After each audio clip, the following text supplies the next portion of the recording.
जब से पार्वती हिमाचल के घर जाकर उत्पन्न हुई, तब से सिद्धियों ने आकर वहाँ वास कर लिया। जहाँ तैं मुनियों ने शोभ्यमान आश्रम बनाए और हिमाचल ने उनको उचित स्थान दिया। सिया राम। फिर तो वहाँ के वृक्ष सर्वकाल नवीन नवीन पत्र पुष्प और फलों से युक्त हो गए और नाना भांति की मणियों की खाने उस सुंदर पहाड़ पर आकर प्रकट हो गईं। सिया राम।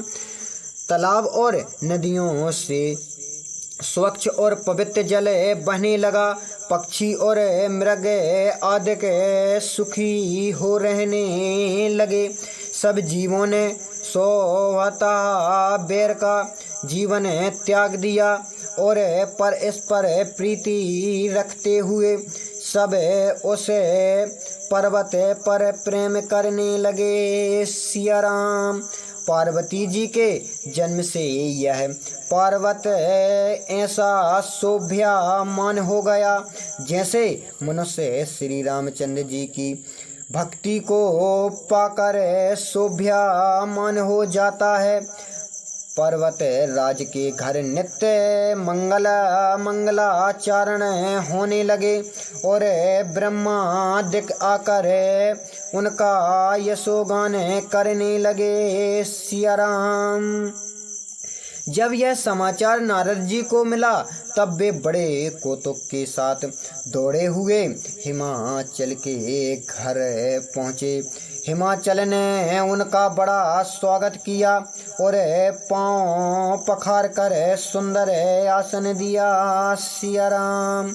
गिरि ने अपनी स्त्री मैना के साथ मुनि नारद जी के चरणों में प्रणाम करके उनके चरण जल से सारे घर को सिंचा दिया। नारद जी के आने से पर्वत राज ने अपने सौभाग्य का बहुत वर्णन किया तथा कन्या पार्वती को बुलाकर मुनि के चरणों में दंडवत करवाया। सिया राम। फिर कहा, हे मुनिवर, आप तीनों काल को जानने वाले हैं और आपकी गति सर्वथा है, सो आप अपने मन में विचार कर कन्या के गुण और दोष कहिए। सिया राम। तब नारद जी ने हंसकर मीठी और गूढ़े वाणी में कहा, आपकी कन्या सभी गुणों की खानी है। यह स्वतः सुशील और बुद्धिमती है, अतः इसका उमा, अंबिका और भवानी नाम है। सिया राम। यह आपकी कुमारी सब लक्षण संपन्न है और यह अपनी पति की अत्यंत ही प्रिय होगी। इसका सौभाग्य सदा अचल रहेगा और इससे माता पिता को जगत में यश प्राप्त होगा। सिया राम। यह सारे संसार में पूज्य होगी और इसका सेवा करने से ऐसी कोई भी दुर्लभ वस्तु नहीं है जो ना मिले।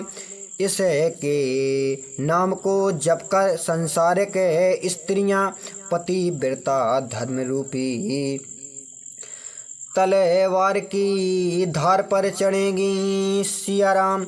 हे पर्वतराज, आपकी कन्या सुलक्षणी है, परंतु इसमें जो दो चार अवगुण है, अब वह भी सुनिए।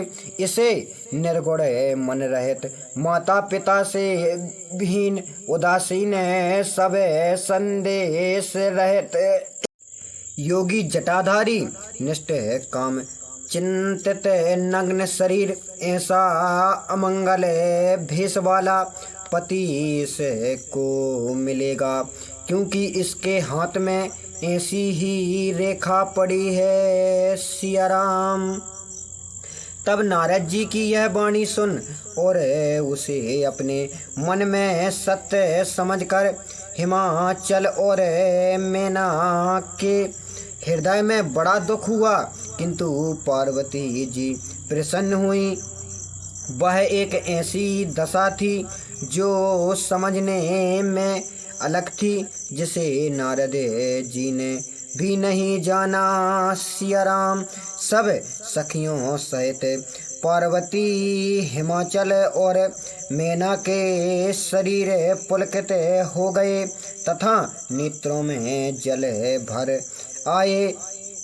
तब नारद जी का वचन झूठा नहीं हो सकता, ऐसा मानकर पार्वती ने उसे अपने हृदय में रख लिया। सिया राम महादेव जी के चरण कमलों में स्नेह तो उत्पन्न हो गया, परंतु उनका मिलन कठिन है, यह समझकर हृदय में संदेह भी हुआ। परंतु कुंवर सर जानकर वह उस प्रीति को छिपा ली और उछल कर सखियों की गोद में जा बैठी। सिया राम उधर हिमवान और उनकी स्त्री मैना पार्वती की चतुर सखियां सोच करने लगीं कि देवर्षि नारद जी की वाणी असत्य नहीं हो सकती। तब हृदय में धैर्य धारण करके गिरिराज हिमाचल ने नारद जी से कहा, हे नाथ, कहिए इसमें क्या उपाय किया जावे। सिया राम इस पर नारद जी ने कहा कि हे हिमावंत, सुनो, ब्रह्मा जी ने जो कुछ ललाट में लिख दिया है उसको देवता, राक्षस, मनुष्य, नाग और मुनीश्वर कोई भी नहीं मिटा सकते। सिया राम तो भी मैं एक उपाय कहता हूँ, यदि भगवान सहायता करें तो वैसा ही हो जाएगा। बरे के विषय में मैंने तुमसे जो कहा ठीक है, वैसा ही वर पार्वती को मिलेगा, इसमें कुछ शंका नहीं है। सिया राम अभी मैंने जो वर के दोष वर्णन किए, मैं अनुमान करता हूँ कि वे सब महादेव जी में विद्यमान हैं। यदि श्री महादेव जी के साथ विवाह होवे तो इन दोषों की भी लोग गुणों के ही समान प्रशंसा करेंगे। सिया राम क्योंकि जो विष्णु भगवान क्षीर सागर में शेष नाग की सैया पर शयन करते हैं, उनको बुद्धिमान पुरुष कुछ दोष नहीं देते। सूर्य और अग्नि संपूर्ण रसों को खा जाते हैं, किंतु उनको कोई बुरा नहीं कहता। जैसे शुभ और अशुभ सभी तरह का जल श्री गंगा जी में बहता है, किंतु उसे कोई अपवित्र नहीं कहता, उसी प्रकार ही हिमवान सूर्य, अग्नि और गंगा जी की तरह समर्थ वान को कुछ दोष नहीं लगता। परंतु सिया राम जो कोई मनुष्य ऐसी ईर्ष्या करेगा वो मूर्ख, अहंकारी और अभिमानी होकर कल्प पर्यंत नरक में पड़ेगा। क्योंकि क्या जीव भी ईश्वर के समान हो जाता है। सिया राम जिस प्रकार गंगा जल से बनी मंदिरा अपवित्र है, उसे संत जन कभी पान नहीं करते, परंतु गंगा जी में मिल जाने पर जिसे भांति मंदिरा पवित्र हो जाती है, ऐसे ही यह जीव भी ईश्वर में मिले जाने पर ईश्वर ही हो जाता है। ईश्वर और जीव में इतना ही अंतर है। सिया राम। भगवान श्री महादेव जी स्वतः समर्थ हैं। इस विवाह के होने से सब प्रकार से कल्याण ही है, परंतु शिव जी दुराराध्य और कठिन होते हुए भी कलेश सहने के कारण शीघ्र ही संतुष्ट हो जाया करते हैं। सिया राम। यदि यह आपकी कुमारी तप करे तो श्री महादेव जी भावी को भी मिटा सकते हैं। यद्यपि जगत में अनेक वर विद्यमान हैं, किंतु इसके लिए श्री शिव जी को छोड़ दूसरा कोई वर नहीं है। सिया राम। वे वर देने वाले, भक्तों के दुखों को नाश करने वाले, कृपा के समुद्र और भक्तों के मन को प्रसन्न करने वाले हैं। शिव जी की आराधना किए बिना करोड़ों प्रकार का जप और यज्ञ याग भी इच्छित फल नहीं देता।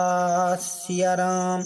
ऐसा कहकर नारद जी श्री हरि भगवान का स्मरण करके पार्वती जी को आशीर्वाद दिया और कहा, हे गिरिराज, अब आप संशय को त्याग दीजिए। इससे इसका अर्थात पार्वती जी का कल्याण होगा। सिया राम। ऐसा कहकर नारद जी तो ब्रह्मा के लोक को चले गए। आगे जो चरित्र हुआ उसको सुनिए। पति को एक नाथ में पाकर मैना ने कहा, हे नाथ, मैं मुनि की बातों को ना समझ सकी। सिया राम।